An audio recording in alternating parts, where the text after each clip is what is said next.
అందరికీ నమస్కారం.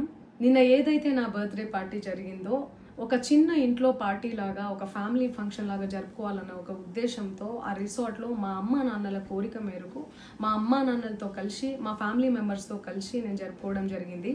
అక్కడ మా అమ్మా నాన్నలు, మా అమ్మా నాన్న ఫ్రెండ్స్, మా ఫ్రెండ్స్, మా ఫ్యామిలీ ఫ్రెండ్స్, మా టీమ్ మెంబర్స్ మాత్రమే ఉండడం జరిగింది. అండ్ అట్లనే లిక్కర్ ఉండడం జరిగింది, సౌండ్ సిస్టమ్ ఉండడం జరిగింది.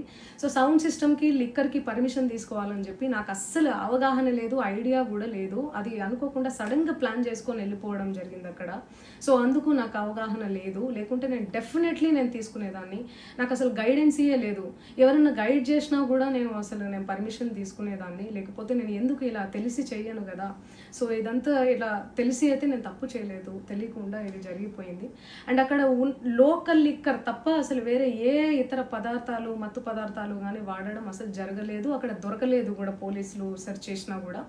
అండ్ అక్కడ ఎవరికైతే పాజిటివ్ వచ్చింది అని చెప్పి పోలీసులు చెప్తున్నారో ఆయన ఎక్కడో ఒక చోట తీసుకున్నాడు, ఎప్పుడో తీసుకున్నాడు అని చెప్పి తేలిందని చెప్పి పోలీసులే చెప్పారు. అండ్ అది ఇన్వెస్టిగేషన్ కూడా జరుగుతుంది.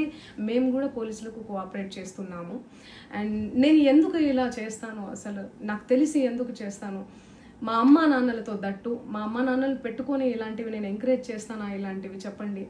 అండ్ ఒక రోల్ మోడల్గా, ఒక ఇన్స్పిరేషనల్గా ఉండాలని అనుకుంటాను, కానీ నేను ఇలా ఎందుకు నేను చేస్తాను? సో ప్లీజ్ దయచేసి మీడియా మిత్రులకు నా విన్నపం ఏంటంటే, ఆధారాలు లేని అభియోగాలు నా మీద అస్సలు మోపద్దు ప్లీజ్.